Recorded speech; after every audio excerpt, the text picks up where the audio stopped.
What's up, Control Freaks, and welcome to the Control Freak Podcast. On today's episode, I have on a fellow Control Freak, none other than the Mikey Hopkins. Mikey, what's up? Excuse me. Hello, everybody. How are you? Dude, it's been a long time coming. I feel like I've tried to have you on in previous weeks and months, and for whatever reason, our schedules haven't lined up, but it is time. I'm a pretty busy person. Yeah. You are too. We finally got it to line up. It is time. So thanks everybody for hanging out. If you are watching this live, we are streaming it on Facebook, YouTube, and on Twitch. So thanks everybody for hanging out on all those places. If you would like to watch these podcasts live, go follow me on each of those spots respectively. Before we jump into everything, let's go ahead and get the housekeeping out of the way, and we will dive right in to today's podcast, which we're basically going to be talking about tournament prep. You're a seasoned veteran at this point, but let's get this housekeeping out of the way, and then we will jump into it. So first off, we have no new patrons this week, but if you enjoy the podcast and the content and you would like to support it in a more direct way for less than $1 an episode, you can head on over to patreon.com/LessAlex. Every Patreon member will receive a Control Freak sticker along with other perks based on whichever tier level you support at. And as a reminder, the podcast can be found on Apple Podcasts, Spotify, Podbean, Stitcher, basically everywhere you listen to podcasts or watch podcasts, because it's on YouTube as well. Make sure, though, to head over to Apple Podcasts or Spotify, give a 5-star review. That is a super easy way to support the content. It really does help out because the algorithm is the king. Also, I would like to announce, this is the first time announcing this on the podcast, that I am officially making content for quietspeculation.com. Shout out to them. They are one of the leaders in not only finance, but most recently, just general Magic the Gathering content. So I'm super stoked to be working with them. I'll be doing weekly hybrid article video content. And last week, my first piece went up where I played Invasion of New Phyrexia in the main deck of Azorius Control in Explorer. It was a lot of fun. Go check out that article and that video over on their YouTube channel. And in my next piece on Tuesday, I'll be sharing my top 5 cards from Aftermath for Pioneer and Explorer. So go check that out when it comes out, which if you're listening to this on the podcast, it'll be tomorrow. So go check that out. All right. Thanks, everybody. If you want to get into contact with me elsewhere, hit me up on Twitter. I stream on Twitch, obviously, YouTube, and over on Facebook as well. Whew. Okay, we're done with that stuff. Housekeeping out of the way. Now, you are a pretty seasoned veteran. You have several accomplishments, along with top 16 at a SCG Classic with Jeskai Control. What year was that? Got to get in the Wayback Machine. Yeah. Humans were good. So like 2018-ish? Yeah. Well, this was actually before Teferi. This was back when we were playing Nahiri with Gearhulk. Ooh, okay. Additionally, you won 2 RCQs more recently, actually, with 2 different builds of Azorius Control. One of the RCQs was with the Laydown Arms, and one was with the Lockdown builds. So that's super impressive. Also, you are a 1,000-time FNM champion. That's right. Let's go. Let's get some hype in chat if you're watching live. He is not only the Mikey Hopkins, he is the FNM boss. Yeah, final boss. So yeah, that is kind of your background, but let's jump into a little bit more of, before we get into today's topic, I like to always kind of introduce folks that may have not heard of you, although you are very popular in the Azorius Control. You're in all the Discords, dude. You're like literally everywhere. Yeah, I'm pretty active. You're extremely active, and that's awesome. But let's get into your background just a little bit. How and when did you start playing Control? What gave you the Control? When did you become a Control Freak? All right. So this was back in God. I'm old, dude. You know when this was back when Con's Thera standard. Yeah, I was yeah, I remember. playing. So I was playing Just Guy Tempo because I owned all the Just Guy lands randomly, and then I owned like just the Stormbreath Dragons or whatever, and Yeah, whatever yeah, yeah. I played in that deck. So it was like a burn deck, right? It But was. so that deck had like a plan B, and you had like board wipes and disdainful strokes and like negates in your board. Yep. So it was like, I can just play these all on my main deck and then just like Theranos. Heck yeah. So Were you playing Elspeth Sun's Champion? yes. Heck yeah. It's Yeah, one of my favorite cards. so I just took like all of those creatures out of my deck and just put in a bunch of like lightning strikes. And yeah, I just played like a tempo game or control game with those cards. Absolutely. So yeah, dig through time, good times. Absolutely. Okay, so that's kind of how you got started when you got the control bug. Currently though, and that was standard, but currently though, what is your favorite format? I'm very curious to hear this too. This isn't just like a stock answer because dude, oh my I god. think you know my thoughts on modern, but Yeah. What's your favorite format right now?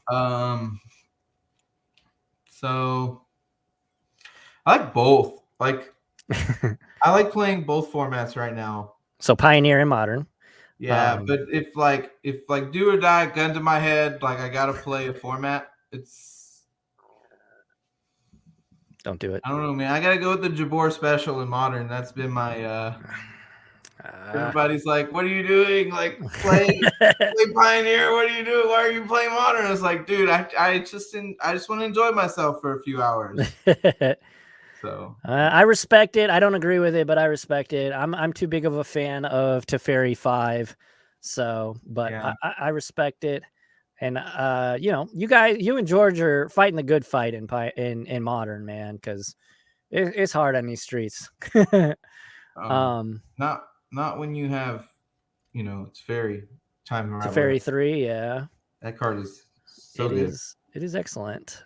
So this might have just answered this question, but what is the best format in your opinion for control decks? So I'd actually, I mean, blue-white's putting up results in Pioneer. Absolutely. But like, yeah, it's probably just Pioneer. Yeah. The deck is just harder to play in Modern. Yeah. Because, like the margin of error is just so short in Modern. Oh, yeah. You have to basically play perfectly. Yes. And not even that. It's just like there's so much that like if the margin of error. Yeah, the margin of error is like so thin. But okay. Yeah. So George said he actually likes Modern Azorius Control, and he thinks it's better in Modern. So that's interesting. At least we got one of you to. Yeah. I'm team Pioneer. I don't even think I would play if I had to play a Modern tournament. I would not even register Azorius Control. I'd probably just play Murktide or some nonsense. But because that's like a tempo. I like tempo decks. But I got you. Yeah. Okay, so that is your thoughts on what you think about Control in the two formats we care about on this podcast. Now let's kind of get into the meat and potatoes of today's cast. Again, we're kind of talking about mindset. We're talking about preparation for big tournaments. You have a RC coming up, a regional qualifier. That's in Dallas, yeah? Yeah, it is. It's where I live. That's like, your backyard, basically. So that's super convenient for you. But for those that are just getting into maybe competitive Magic the Gathering, you know, maybe somebody that didn't get to grind the SCG tour back in the day like you and I did. What are just some tips, tricks of the trade for how do you prepare for big turns? And I consider, you know, RCQs. I know that RCQs these days, you know, could have like maybe 16 people, but it still feels like a high stakes tournament, especially these days. It's still like super intense. Like your margin of error is a lot lower at an RCQ, and there's like less people. Yeah, and your local grinders are all going to be out in full force. So what does your preparation look like? You know, especially if you're traveling, what's your preparation look like for a bigger tournament? So one thing I would advise is not playing Magic before the tournament. Oh, really? Yeah. What do you why is that? Why is that? Because, you know, like you get set on the list, right?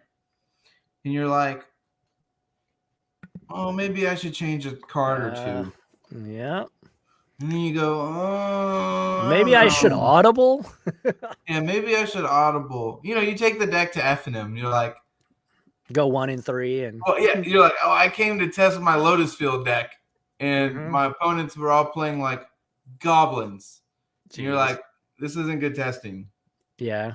Never. So, yeah, that's funny. Never play F&M before a big tournament because you're just gonna get crushed by mono red. And that and that leads to my next point is to go to sleep early, dude. Yeah. A lot of Magic players, they like to stay up till 3 or 4 in the morning. And like theory craft a matchup that they've played 1,000 times. Exactly. Yeah. One thing we were doing when like the RCQs were switching from like modern to pioneer to standard to limited, what have you. Yeah. I was playing my deck through a league and then trying to theory craft after the league. I would do that during the week though. Right. And all it takes is like 1 or 2 leagues to figure stuff out. Yeah. So I definitely agree. Through back when Waffo used to stream, those were the days. Oh yeah, he still kicks it on occasionally, but yeah, he's definitely not as. Yeah, Waffo used to stream like his leagues weekly or like every day, and you could just like watch him and then understand how he deck builds, and then you apply that to what's going on now. Absolutely, and he would always have, 15 different one-ofs for. I don't know who tweeted it, but somebody said Azorius Control is just 75 cards of like a toolbox, like flex cards. Yeah, Pharaoh, my boy. Yeah. Pharaoh. Yeah, he was actually on the podcast many moons ago, but yeah. Shout out Pharaoh. But no, that's like super true. But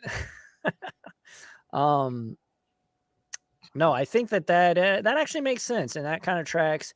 You don't want to get into the position where you just absolutely hate your deck and you decide to audible and make terrible decisions. I did that actually. The last big tournament I went to was in Dallas, and I audibled to Tron. And first 2 rounds, dude, get this. Opponent goes Mountain Goblin Guide. I'm like, are you kidding me? Next round, Mountain Goblin Guide. Yeah, I was done. That's Dallas, man. That used to be Dallas. That's Dallas. We get the burn. It's the same in the Midwest too. It's the same around here. Crazy. So yeah, don't play, don't switch. Although I must say, when I top forward my SCG Open, I did take my Jeskai Geist of Saint Traft tempo deck to a very nice 1 and 3 at F&M, and then almost took the tournament down that weekend. So yeah, see, that was so. You just have to trust in your 75. And I think that that proves the rule, right? That's the exception that proves the rule there. Or in Pioneer, you're 95. Yeah, Yorion. So we have somebody on YouTube asking, what up? What tournament are you guys going to? So today, this is kind of a generalized tournament prep episode, but Mikey actually does have the regional qualifier for Dallas. It's a Pioneer tournament. So that's kind of what we're talking about today. So, okay. So from aside from just not playing Magic and getting in your own head, what are some other good advice tips that you have? Drink coffee. Drink No. coffee. Well, I'm out on that. I'm not a coffee this one. drinker. Don't eat a big hydrated. breakfast. Like seriously, it's bad.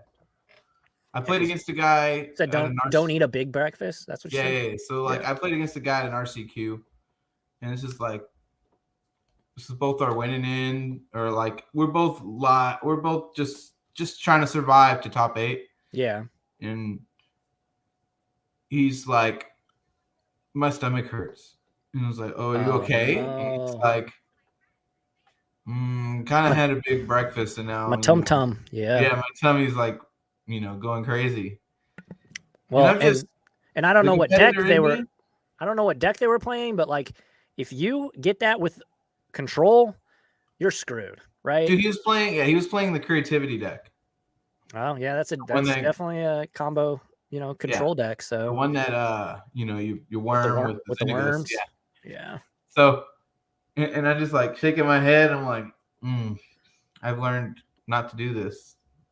Yeah, that's huge. A light breakfast, definitely. I definitely agree with that as well. And something I've learned, just being like an Azorius player for so long now, pack some snacks. Absolutely. Something that's not going to get your hands dirty. Like you don't want Cheetos. You don't want Cheetos.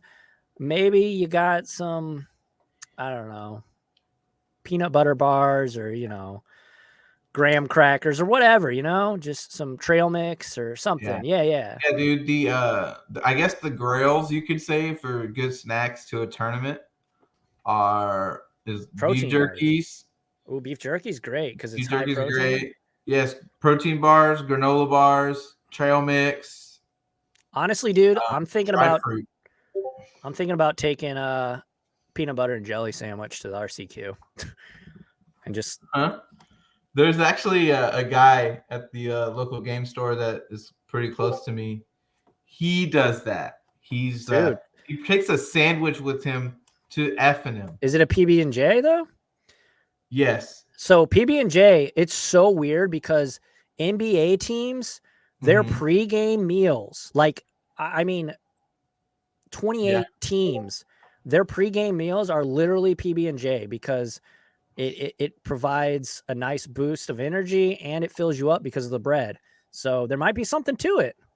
Maybe. Obviously, it might be a little messy if you put too much jelly, but I mean, come on. PB&J, you can't beat it. But to go back, like, I'd say my go-to breakfast is the Starbucks like egg sandwich. Oh yeah. With the sausage and the cheese. Heck yeah. It's a heater. You get it on a croissant or do you get it on an English muffin? I'll just get it on English muffin. It's cool. Yeah.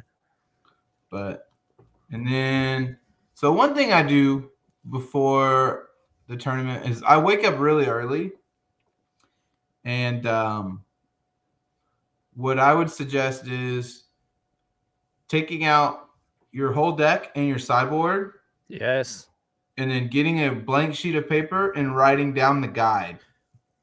If you have a bunch of like sideboard guide references, then and you see how like these players sideboard and like just all the different spread of matchups, what you can do is what I suggest is to go, okay, I'm playing against Rakdos midrange Pioneer.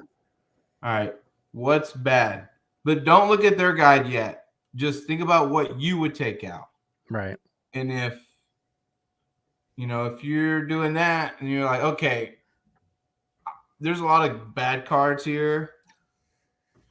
Or, you look at your sideboard, you're like, I got all these good cards. Now what are my cuts? Right. And then you just have to start like thinking about your cuts before looking at the guide and realizing what you need to do. So I would suggest making your own guide. I do it every time. I wake up, like, let's say the tournament's at 10 a.m. 10 a.m.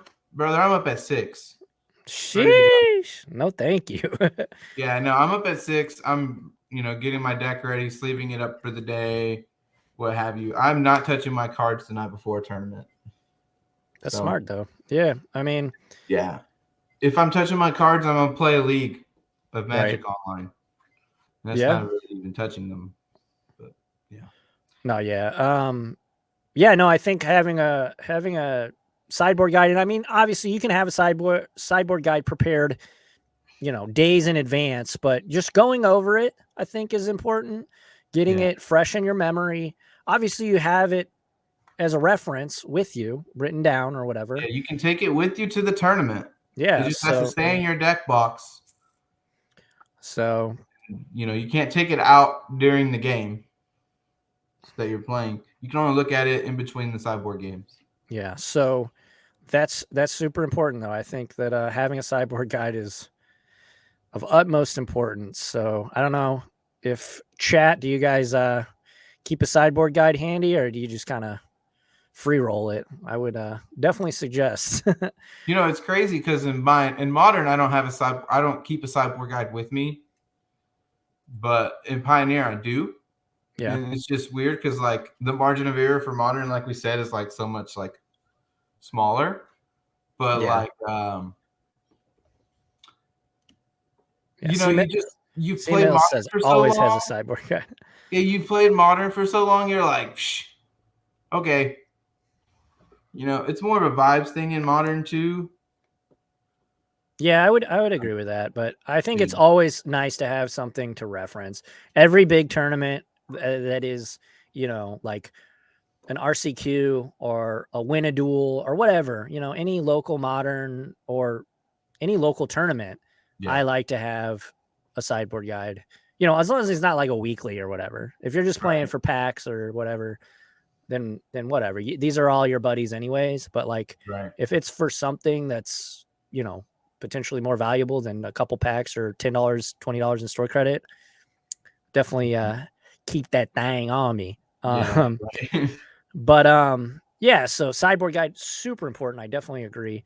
Are there any other pre-tournament tips that you have for the listeners?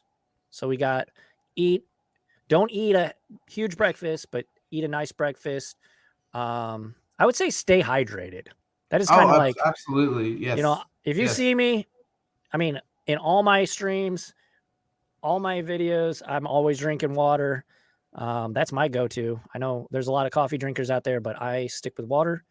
Helps I get migraines occasionally, and water just helps suppress them. So I do coffee like maybe at the beginning, and then it's water throughout the day. Yeah. Especially when you play Control, because you have to like talk to your opponent. Absolutely. Yeah. I would say keep some ibuprofen or some Excedrin on hand just in case you do get a headache, because big tournaments can always go long, especially if you're playing Azorius Control. You're playing probably way more Magic than anybody else in the room. So Absolutely. I always keep some Excedrin on me just in case I start to get that migraine, and then take it as soon as it starts to kick in, because that could be a day of hell for sure. Pro tip, bring a friend. If they scrub out of the tournament, they can bring you food. Absolutely. Or if they're maybe not even scrub out, but like if they're playing a deck that, it's fast, maybe wins quickly, if they're playing mono white humans and Pioneer or rhinos or something, like that's a great tip. Yeah. Snack bars. All you need is a friend and music, says Devin. Yeah. So at competitive level, though, you can't really listen to music while you're playing or anything. But yeah, actually, I think they changed that rule. Did they really? Yeah, but you have to run it through the head judge. It's more of the head judge's thing. Yeah, I would still. Man, that seems a little suspect. The one that I won, the first one I won, I listened to music the whole time, and it was just like you're just vibing. Yeah, it was like slow R&B music. So like, I can slow down, because sometimes you're playing, right, and your opponent's like, "Are you done?" It was like, "Dude, what do you mean? I just play a land and say go." You know, right? Like, dude, you're not gonna slow me down. I'm here to slow the game down. Right. Look at me. Right. So I played turn 1 Hall of Storm Giants. Like, yeah. Turn 1 Azorius Guildgate. Your turn. Yeah, that's something too. I think generally that players, especially like newer tournament players, might not feel as comfortable with. But you kind of alluded to it as you're the person that's kind of getting not. I don't want to say rushed, but it is important to monitor your opponent's pace of play. Obviously, I play a ton of Magic Online and a ton of Arena. I would say 95% of my Magic is played digitally, and you don't have the luxury of having the chess clock in paper. So when your opponent's sitting there piddling around with one card in hand, and it's a very obvious, like, bro, just attack me or play your card or whatever, you can, it's okay to say to your opponent, what you got? Like, or if you think they are like trying to slow play to get a draw, or maybe they're up a game, don't be afraid to call a judge, because people are scummy. It's sad, but it's true. I know most Azorius control players will agree with me, but the most annoying card to play against is actually Renin 6. Because they're like, fetch. Plus pick up my fetch, play my fetch, shuffle, and they take like 30 minutes to shuffle their deck. And you're like, dude, if we're on a chess clock, you're boned. Like, right? I'm up like 20.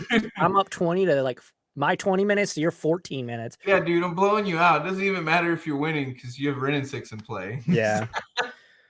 Yep. Yeah, so that would be one little, pro tip. So yeah, that's kind of like everything you need. Like before, do you have any? I mean, we kind of talked about it already, but like mid-tournament tips on how to just stay engaged and stay active? I think a lot of it is, if you've ever played sports, you understand that like it's one play at a time, one game at a time. Yeah. Everything is just like a game.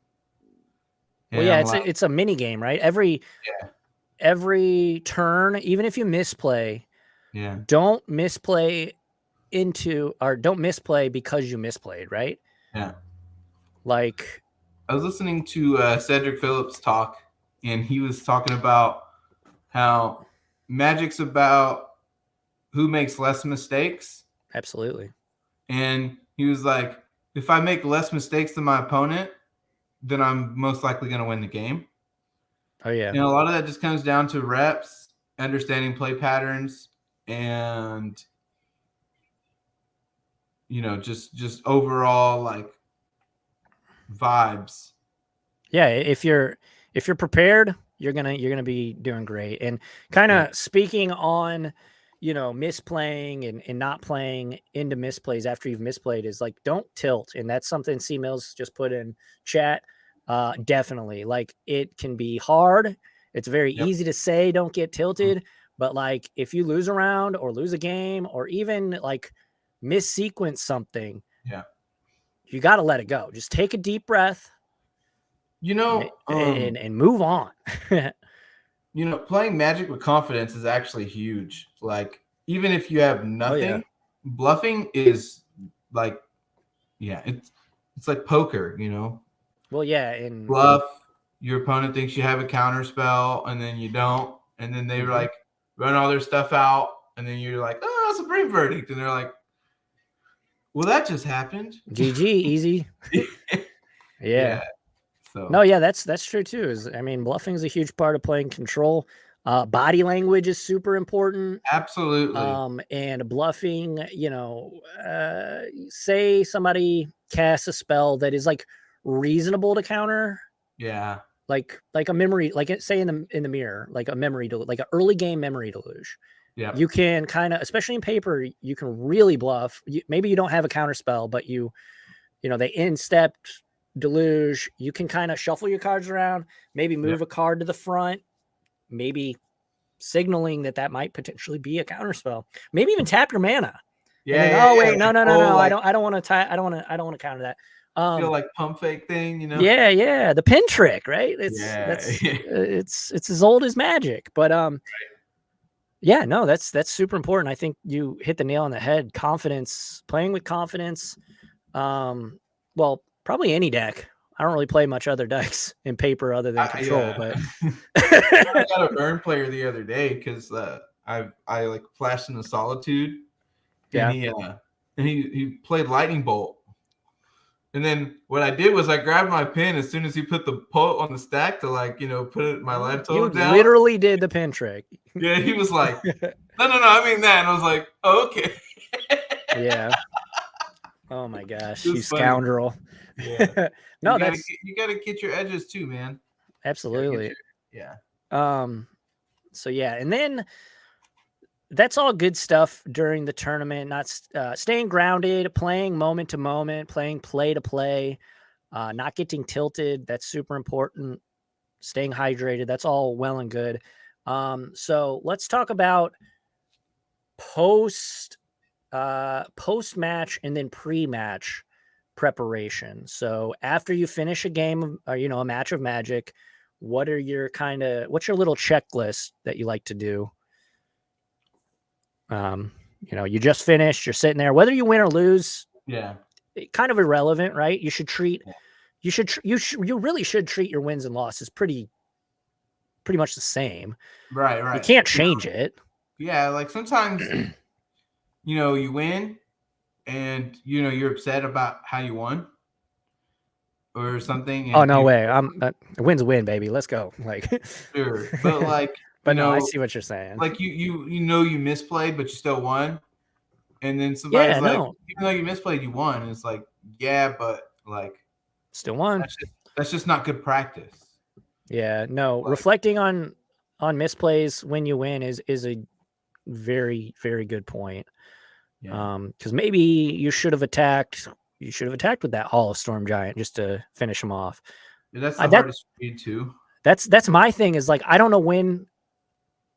I don't want to say I don't know, but I sometimes struggle probably playing around things that there's just stone cold no way they have, right?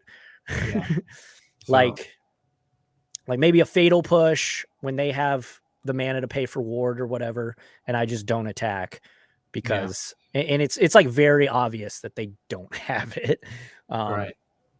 But no, I think reflecting on the match is super important, win or lose. It shouldn't really change. And then so going into the next round, what are some preparation you do? I think you have to understand card evaluation.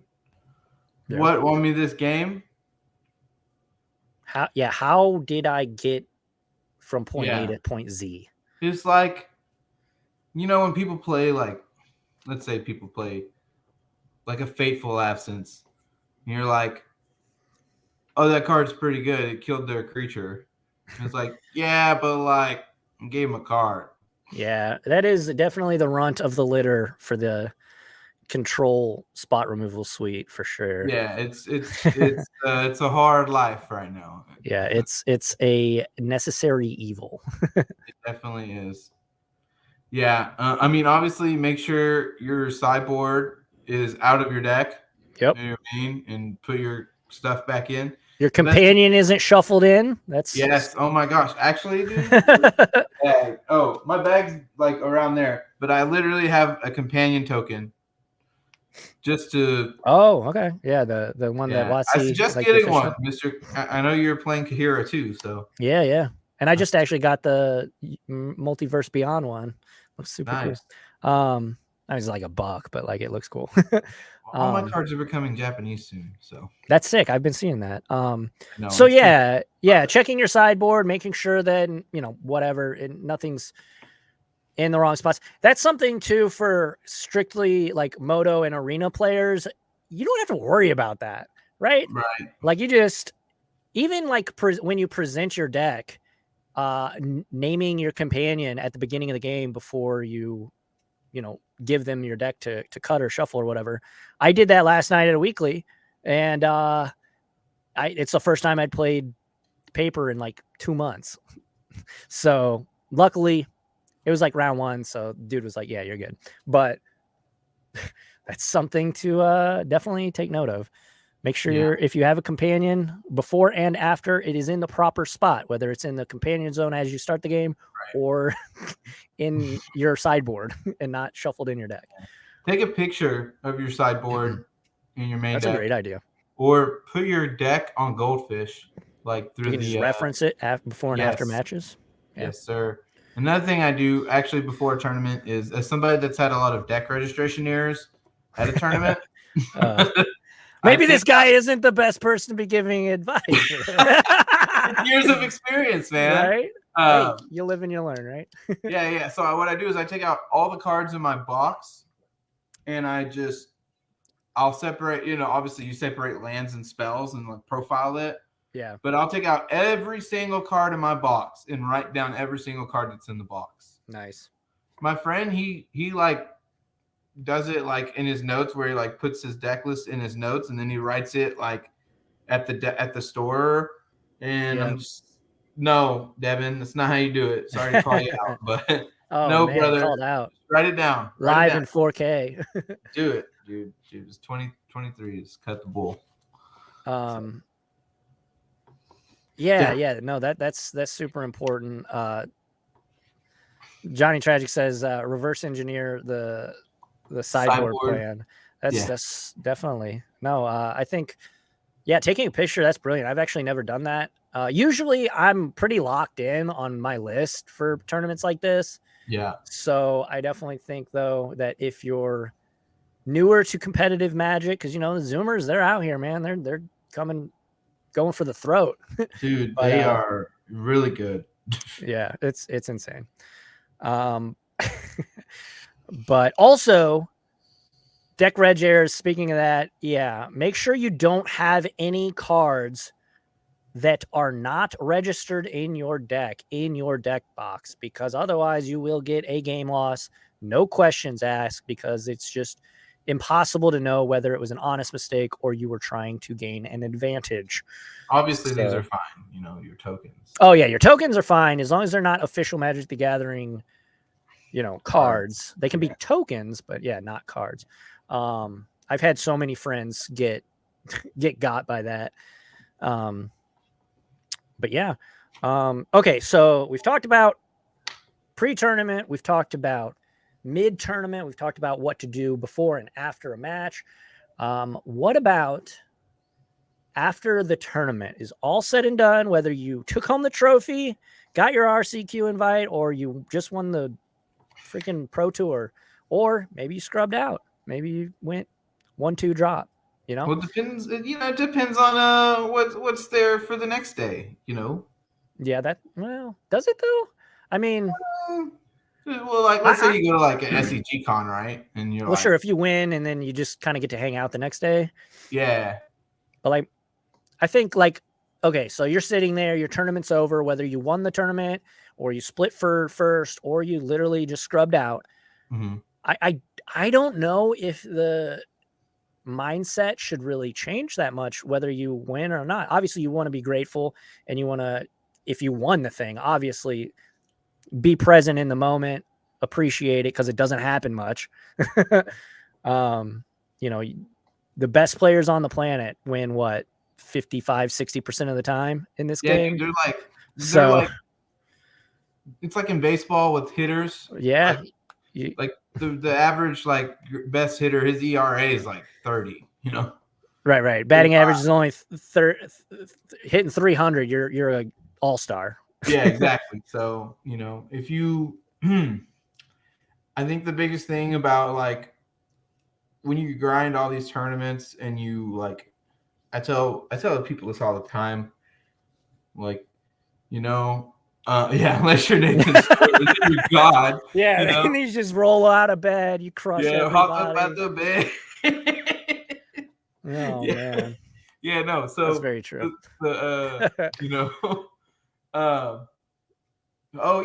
You can don't get down on yourself. Yes, when you scrub, especially as a control deck, you're tired And I know you feel like, dang, man, like this was my tournament. Like I could. Yeah. But like you have to understand that like there's always the same thing with there's always another play. There's always another tournament. Yeah, there's always another, you know, if anything, that should fuel you up for the next tournament. Yeah. So yeah, don't get too down on yourself. Don't throw your deck in the trash can and, not play anymore.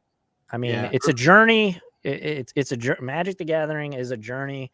I mean, I've been playing this game for, oh my God, almost 20 years at this point. And I mean, yep. It's a grind, man. And like we've been saying, the Zoomers, they're very good at the game.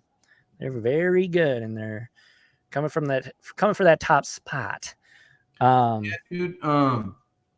Remember, it's definitely a marathon and not a sprint. Absolutely, especially playing Azorius Control or Dimir Control or whatever flavor of Control you want to play. Exactly. Yeah. I once played 4-color Control, like the Orion, like Ren 6 Omnath pile. Shoot, dude, I played at an F&M during Return to Ravnica. I played 5-color Borborygmos Control.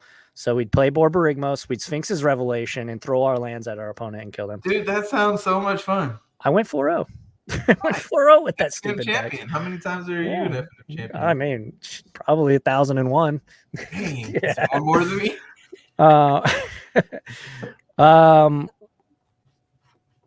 Just kind of reading the comments here, but yeah, I mean, obviously drink lots of water, get good meals, get a good breakfast and dinner in between. If you're playing a 2-day event, definitely that's huge. Yeah, dude, literally after in the middle of a 2-day event, I've only ever day 2'd one Grand Prix in my life. Yeah. But I would suggest after the tournament, eating immediately and going to sleep. Yeah. Don't even think about tomorrow. Well, especially like if you go with people who are like scrubbed out or whatever, or even like some of my degenerate friends will like want to party and we got day 2 the next day. I'm like, bro, there's no way. I traveled like 4 hours or 6 hours or 10 hours if I'm going to Dallas. Like, I am not going out and partying. Like, we can go somewhere to a nice, let's go get some barbecue or something. And then let's head back to the Airbnb and get some rest. You guys are crazy. I've had Big Bear in the chat, and I stayed with him at one tournament, and that's like what happened. Well, he didn't want to. He doesn't. We scrubbed the SCG thing. I think we played like back when they had the trios where like Legacy, Standard, and like Modern. Yep. And we all scrubbed out of that tournament, except for him. His human deck was like 7-0, and me and the Legacy player, we're just scrubbing, and we just went home. He made steak. Nice. Well, filled my deck list out that night before, and then went to the tournament. Went to play that classic that top 16 did. Hey, there you go. That's a perfect. That was my first actual Magic big break. Yeah.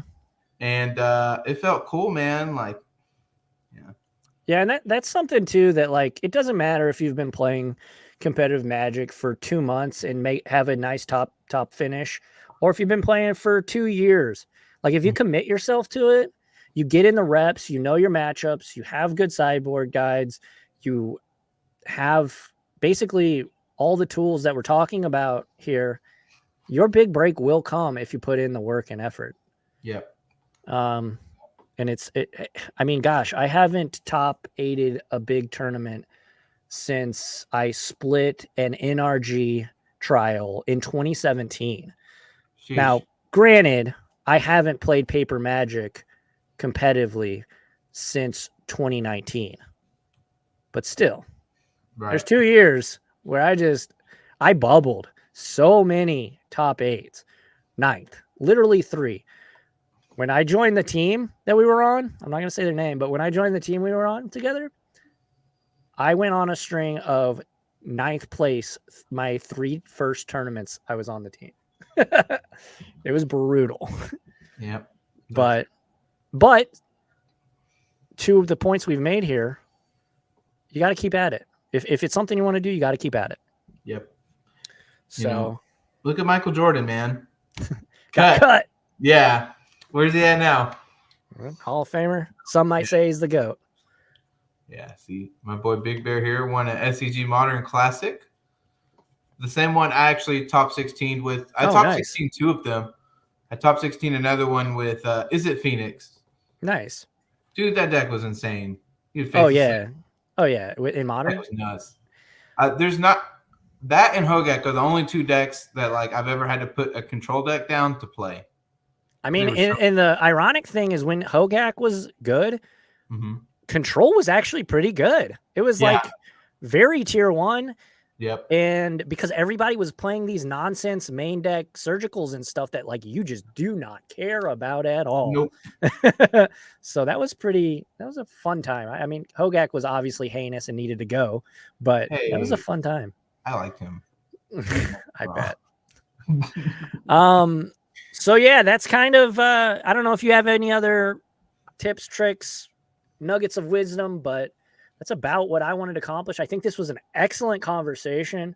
Hopefully everybody got value out of it. Do you have any tidbits?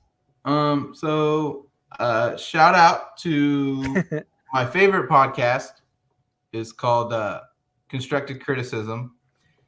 Yeah, I was listening to that earlier today, actually. Dude, that podcast, it got me so good at Magic. Like, shout out Spencer and Mason and Abe. They are awesome. Actually, the wristbands on my hand here, they're the Constructive Criticism, and they're always improving. That's what their logo is, their slogan. The training grounds. Yes. Oh my gosh, dude. Thank you so much. Spencer, he's a big supporter. Also, I will say this, dude. I used to listen to your podcast years ago. Yeah. 2019, I think is when I started it. Yeah, like late 2019. You had Zach Allen on one time? Yeah. He's actually been on the podcast quite a few times. He took a break though from competitive Magic, so. Yeah, I talked to him in San Diego. I haven't talked to him in years. He's got some things to handle, so that's all good. But Magic, you can always quit Magic and it'll still be the same. Always come back, yeah. Yep. Absolutely. Yeah. But yeah, I mean, thanks for your support. I mean, it's cool that you went from a listener to now a guest. So and that's if you're an aspiring Azorius control mage out there, maybe one day you could be on the cast too. So this podcast is like, I don't want to say like be dramatic and like say it's changed my life, but it's definitely helped me connect with people that I could have otherwise never connected with.